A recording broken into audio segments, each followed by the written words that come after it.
सभी का बिहार एक्सप्रेस में आपके साथ मैं हूं आदर्श तिवारी। बुलेटिन की शुरुआत करते हैं इस वक्त की हेडलाइंस के साथ।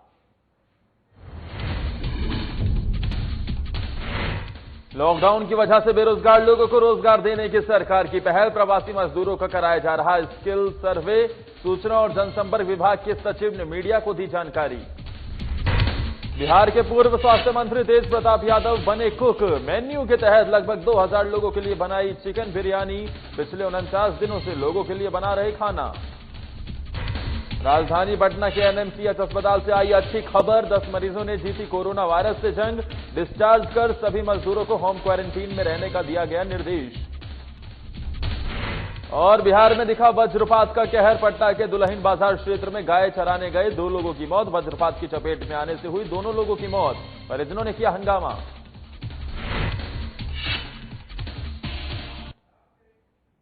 और शुरुआत बुलेटिन की इस वक्त की बड़ी खबर के साथ करते हैं। बिहार में आज के दिन की तीसरी सूची जारी कर दी गई है और इस सूची के जरिए अब 2 और लोग कोरोना पॉजिटिव राज्य में पाए गए हैं।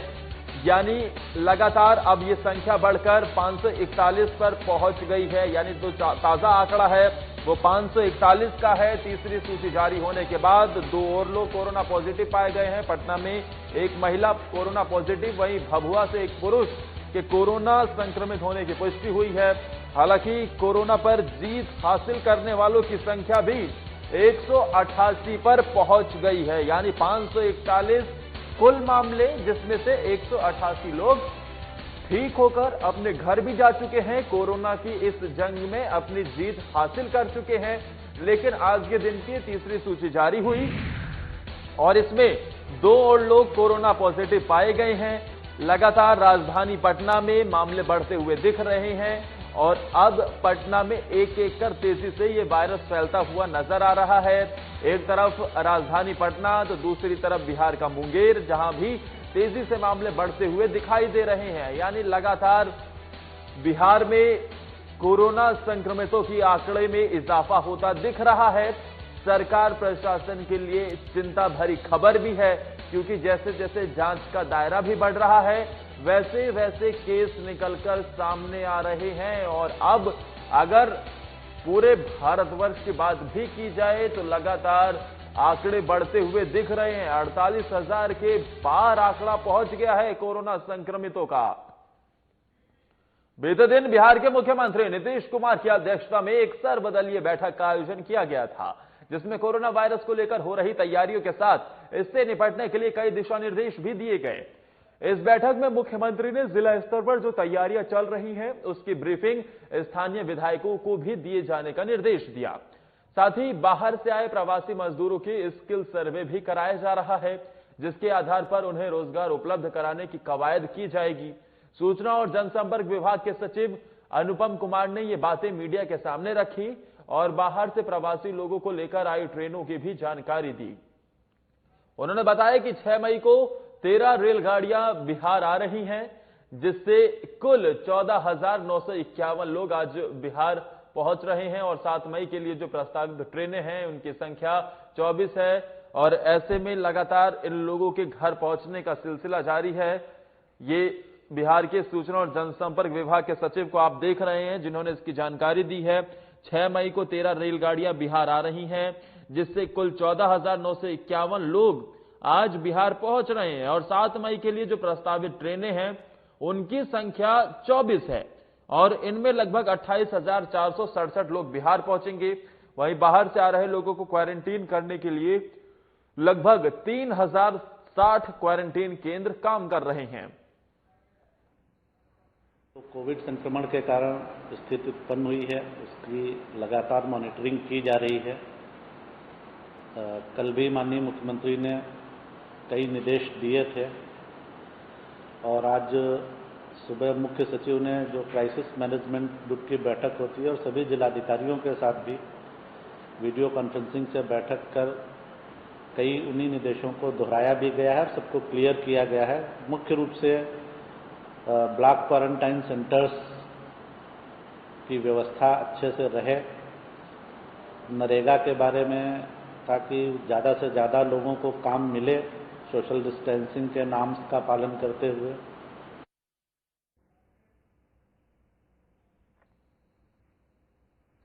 और कोरोना वायरस को लेकर सरकार पूरे तरीके से तैयारियों में जुटी हुई नजर आ रही है।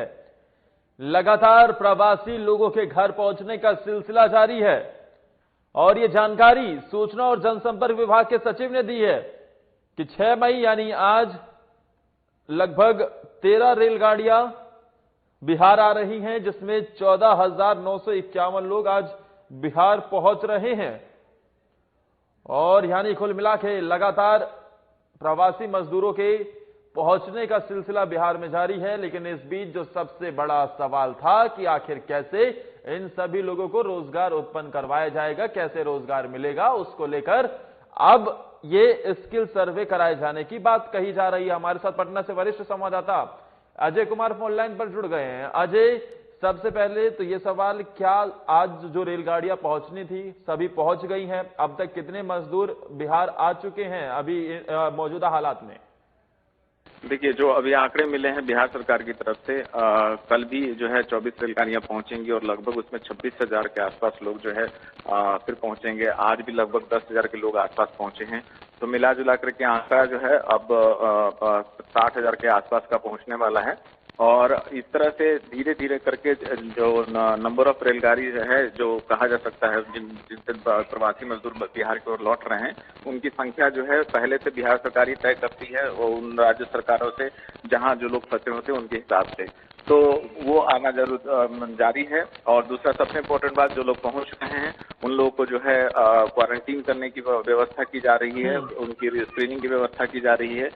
मैंने खुद भी देखा प्लेटफॉर्म पे जो है सोशल डिस्टेंसिंग का ख्याल रखते हुए सैनिटाइजर वगैरह दे करके कोटा से जो छात्र लौटे उनको भी इस तरह की सुविधाएं दी जा रही हैं। तो बिहार सरकार जो है इस राजनीतिक जो हुई थी कोटा से छात्रों को लौटने के बाद से, उस पर अब जो है ये संजीदापन अंकुश लगता हुआ दिखाई दे रहा है। लेकिन अजय, इस बीच अभी तो ठीक है, लेकिन एक सबसे बड़ा सवाल ये भी है कि आखिर कैसे इन लोगों को रोजगार मिलेगा। इसके लिए अब नीतीश सरकार स्किल सर्वे कर रही है। किस तरीके का ये सर्वे है और क्या इसकी शुरुआत हो गई है? जी बिल्कुल। और इसके लिए जो स्किल सर्वे की बात कही है बिहार सरकार ने, स्किल सर्वे में जो बाहर से मजदूर आ रहे हैं, जो रजिस्टर्ड नहीं है, जो बिहार में काम नहीं कर रहे थे, आप देख सकते हैं जैसे मनरेगा के अंतर्गत काम है, बिहार सरकार के जो अन्य विभागों के अंदर जो काम है, उन सब कामों में मजदूरों को इन्वॉल्व किया जाएगा। और इसके लिए जो है ये सबसे पहला चीज किया जा रहा है कि सर्वे किया जाए कि कितना लोगों को रोजगार चाहिए।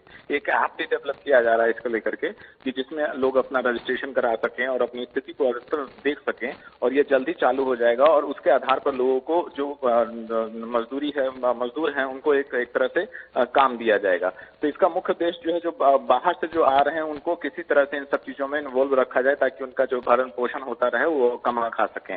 दूसरा सबसे इम्पोर्टेंट बात बता दें कि आज बिहार सरकार की जो कैबिनेट की बैठक भी हुई थी, उसमें कुल 7 मुद्दे जो हैं जिस पर मुहर लगी है, उसमें सबसे इम्पोर्टेंट मुद्दा जो है वो एक इससे रिलेटेड है, कृषि के इनपुट्स के सब्सिडी से लेकर के है। जो 151 करोड़ रुपए की बात हुई थी उसको कैबिनेट ने मंजूरी दे दी है। दूसरा सबसे इम्पोर्टेंट बात है कि जिला स्तरीय स्कूलों को 12 लाख रुपए साल भर में खर्च करने की मंजूरी दी गई है। और जो ये जो उसके नीचे के स्कूल है उनको 6 लाख रुपए।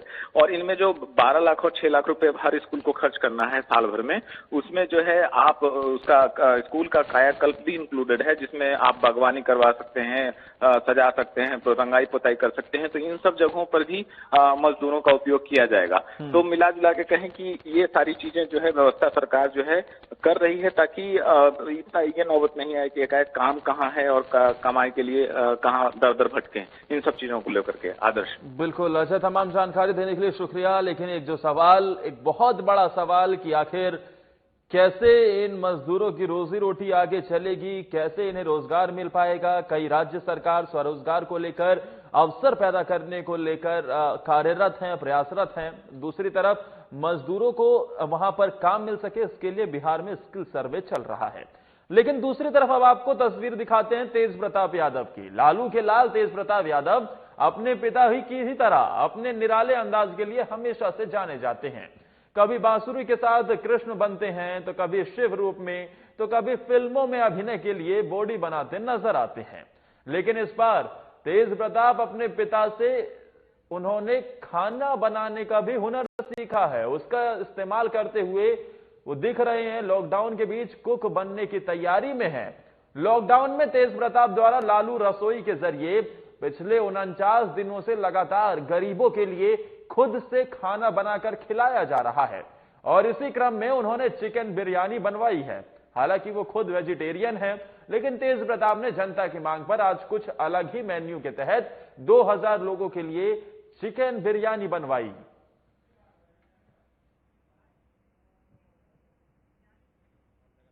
खिचड़ी, कभी पूरी सब्जी, कभी वेज बिरयानी, और आज गरीब लोगों का डिमांड था कि चिकन बिरयानी हम लोगों को सर दीजिए।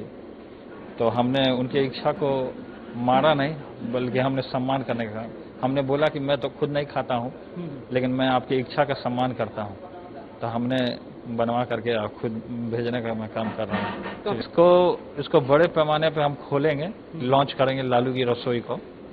और अभी लॉकडाउन के वजह से लोगों को और फूड वगैरह यहाँ जो लालू की रसोई से जो जाता है खाना वगैरह हम देने का काम कर रहे हैं। और ये लालू की रसोई है, ये आजीवन ही इसको हम चलाने का। अम्मा की रसोई में दाल भात सुना था, लेकिन लालू की रसोई में चिकन बिरयानी भी मिलेगी। इसी के साथ वक्त एक ब्रेक का हो चला है, फौरन हाजिर होते हैं। आप देखते रहिए साधना प्लस।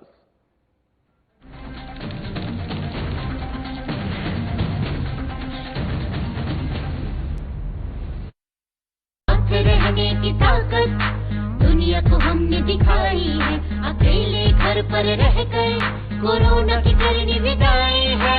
स्वस्थ रहेंगे, स्वस्थ रखेंगे, हर घंटे हम हाथ धोएंगे, ना भीड़ में जाएंगे, ना भीड़ हम बनाएंगे। झारखंड में कोरोना को नहीं फैलने देंगे, सजग रहेंगे, संयमित रहेंगे, अफवाहों को ना हम सुनेंगे। सरकार प्रशासन की हर बातों पर करेंगे अमल, कोरोना को हराकर लौटाएंगे हम चहल पहल। हर घंटे में 20 सेकंड तक साबुन से हाथ धोएं। जिनमें दिखे लक्षण उनसे 2 मीटर की दूरी बनाएं। लक्षण दिखने पर डॉक्टर से जांच करवाएं। नाक कान मुंह पर हाथ न लगाएं। हर क्षेत्र से कोरोना को भगाएं। सजग रहें, स्वस्थ रहें।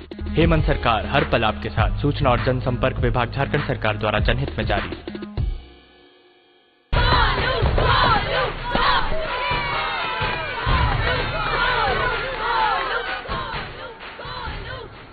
बैटिंग तो अर्जुन कर रहा है, तो सब गोलू के लिए क्यों चीयर कर रहे हैं?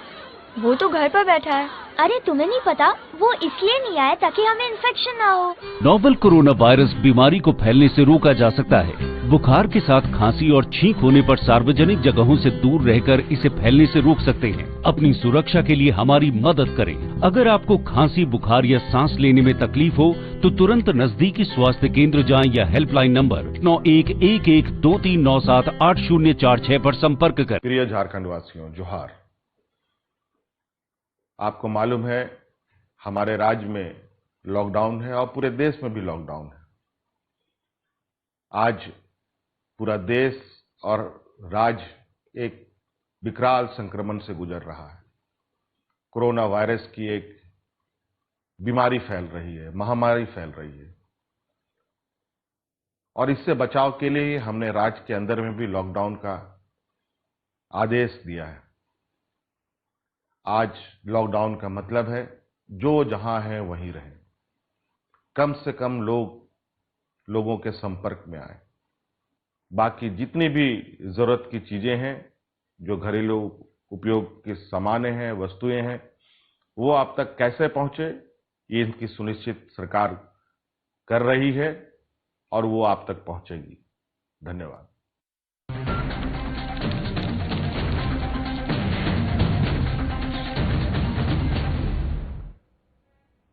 पटना सिटी के एनएमसीएच अस्पताल ने राहत की सांस ली है। पटना सिटी के आगमकुआ स्थित एनएमसीएच अस्पताल से एक साथ 10 मरीजों ने कोरोना पर जंग जीत ली है। अब तक कुल 101 मरीजों को ठीक कर घर भेजा जा चुका है।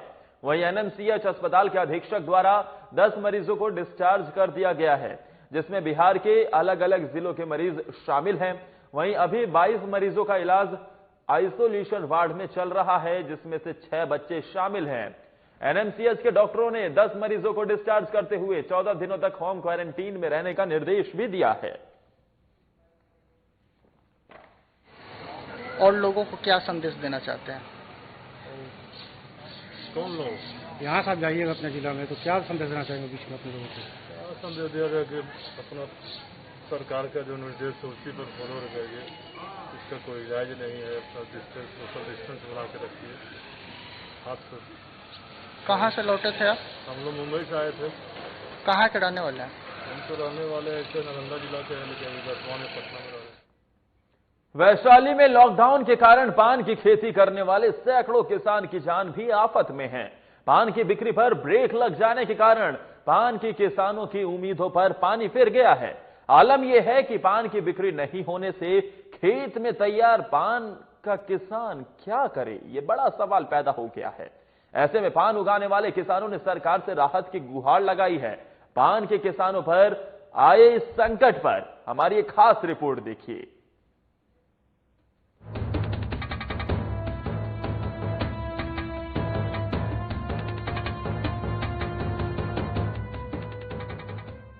बिहार का वैशाली जिला पान की खेती के लिए काफी मशहूर है, लेकिन लॉकडाउन के कारण पान की मशहूर खेती पर इस बार भारी आफत आ गई है। खेतों में पान तैयार है, लेकिन मुश्किल ये है कि इसे खरीदने वाला कोई नहीं है। पान की खेती करने वाले सैकड़ों किसानों के सामने बड़ी समस्या पैदा हो गई है। किसानों के द्वारा मुनाफे की आस के लिए पान की खेती में जमा पूंजी लगाई गई, लेकिन खरीदार नहीं मिलने के कारण सैकड़ों एकड़ में फैले पान की फसल खेत में ही जस की तस पड़ी है। किसानों का कहना है कि लॉकडाउन के कारण बाजार बंद है और लॉकडाउन की वजह से ही पान खरीदने वाले व्यापारी नहीं आ पा रहे हैं।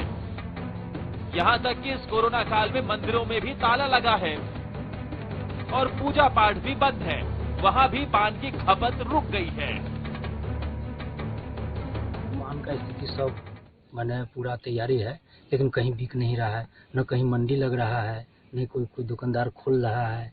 जहाँ का तहाँ आदमी अस्त व्यस्त पड़ा हुआ है। क्या लग रहा है, मुनाफा होगा इस बार? नहीं, पूरा घटा है इसमें। तो हम लोग कितने जन को पैसा दे दे के थक गए, तो मेरे पास में कुछ पैसा ही नहीं कि जन को दे पाए। सरकार की ओर से कोई मदद के लिए कोई आया? कोई मदद नहीं है। कोई आदमी पूछने तक नहीं, कोई कर्मचारी चाहे कोई विभाग का कोई आदमी यहाँ पूछने नहीं है। क्या चाहते हैं सरकार से? सरकार से यही चाहते हैं कि कुछ हम लोग को मिल जाए कि दाल रोटी चले, नहीं तो दाल रोटी पर भी आफत है। यहाँ तो खाना मुश्किल है। पान खोटने वाला है, कोई दुकानदार न है सर, कोई कहीं बिक्री हो न रहा है लॉकडाउन से। अच्छा, भूख मर रहे हैं हम लोग।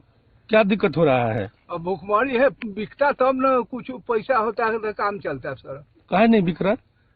लॉकडाउन से कोनो दुकानदार तो खोला ही रहा है, कहीं मंडी लगा ही न रहा है। कहीं मंडी उंडी नहीं है ना। तो कोई देखने उखने आता है कि हाँ भाई प्रॉब्लम है, आप लोगों को दिक्कत है? ना, कोई ना देखने आता है। कोई अधिकारी पूछने आए हैं? ना, कोई पूछने नहीं आया है सर। तो फिर आप लोग क्या कीजिएगा पान का? अब अखनी फेर होगा, कभी गहकी तो खोटाएगा ना, तो इसलिए पड़ल रहेगा। भगवान महावीर की भूमि माने जाने वाली वैशाली में पान की खेती लालगंज के एक बड़े इलाके में होती है, जहां किसान हर साल जमा पूंजी लगाकर अपना खून पसीना बहाकर पान की खेती तैयार करता है ताकि उसे कुछ मुनाफा हो सके। लेकिन लॉकडाउन ने उसकी तमाम उम्मीदों पर पानी फेर दिया है। ऐसे में किसानों का कहना है कि अगर यही हाल रहा तो सैकड़ों किसान भूखमरी की कगार पर चले जाएंगे। किसानों का तो यहाँ तक कहना है कि भारी मुश्किल में पड़े उनकी हाल चाल लेने ना तो कोई प्रशासन के लोग आए हैं, ना ही कोई जनप्रतिनिधि ही उनकी सुध ले रहा है। पर अब भी किसानों को सरकार की राहत पर आस लगी है। किसानों का कहना है कि अगर सरकार मदद के लिए आगे आती है तो उन्हें बहुत हद तक राहत मिल सकती है। ऐसे में किसानों ने सरकार से राहत की गुहार लगाई है। अभी फिलहाल लॉकडाउन हो जाने के कारण पान का जितने भी किसान हैं उन लोगों का स्थिति भूखमरी का हो गया है। अभी क्योंकि जितना भी पान का दुकान था सब बंद है, मंदिर में बंद है, जहाँ पूजा होता था पान का खपत होता था, त्योहार में भी पान का खपत होता था। पान और फूल का स्थिति बहुत ज्यादा खराब हो गया है। यहाँ पर हमारा 500 से 700 किसान लोग हैं, चौरसिया लोग, जो पान का खेती पर ही उसका जीवन यापन होता है। सिर्फ उनका दूसरा कोई रोजगार है नहीं। लेकिन इस पान के अभी फिलहाल वर्षा से, ओलावृष्टि से भी पान बहुत क्षति हुई है। और दूसरी बात है कि लॉकडाउन के चलते पान फसल तैयार है, चूंकि पान ऊपर बढ़ते जाता है, नीचे से पान टूटता है। पान का फसल तैयार है लेकिन कोई लेने वाला ग्राहक नहीं है, जिससे स्थिति यह हो गया है कि चौरसिया समुदाय के लोगों को खाने पीने का भी दिक्कत हो गया है। सरकार इस पर कोई ध्यान नहीं दे रहा है।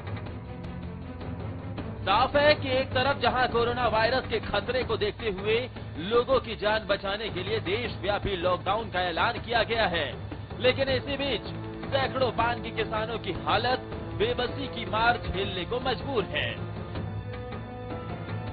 पान की बिक्री नहीं होने के कारण किसानों के सामने भुखमरी की समस्या का पैदा होना उनके जीवन मरण का सवाल है। ऐसे में अब देखना है कि सरकार इन पान किसानों पर क्या रहम करती है। हाजीपुर से साधना प्लस के लिए रणजीत पाठक की रिपोर्ट।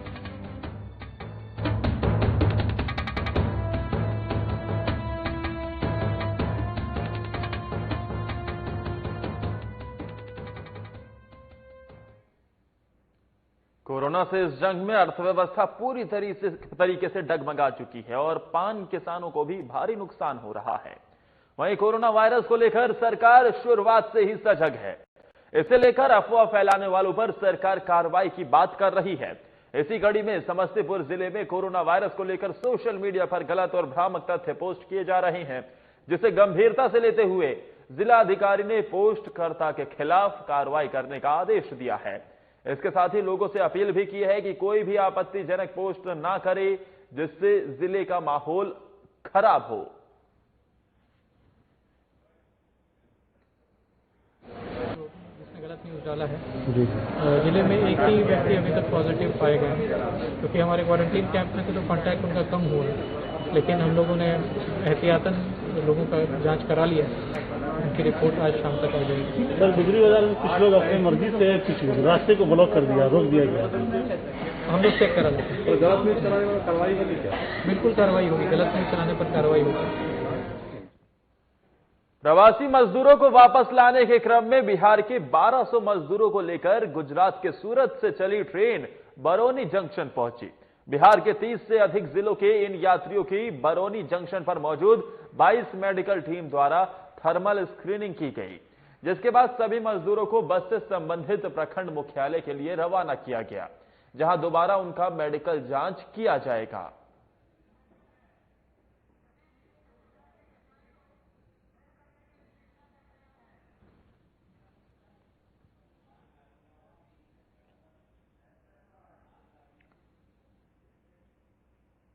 लॉकडाउन के दौरान देश के दूसरे राज्यों में फंसे मजदूरों का अब बिहार लौटने का सिलसिला शुरू हो चुका है।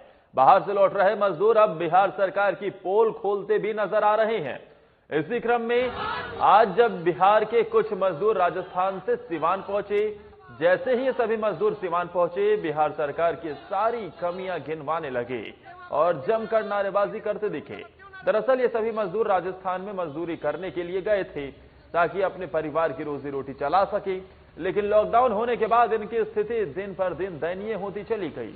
जब सभी मजदूर भुखमरी की कगार पर आ गए, तब सभी लोगों ने अपने घर फोन कर परिजनों से पैसे मंगवाए और फिर खुद से एक ट्रक बुक कर अपने गांव मुजफ्फरपुर के लिए चल दिए।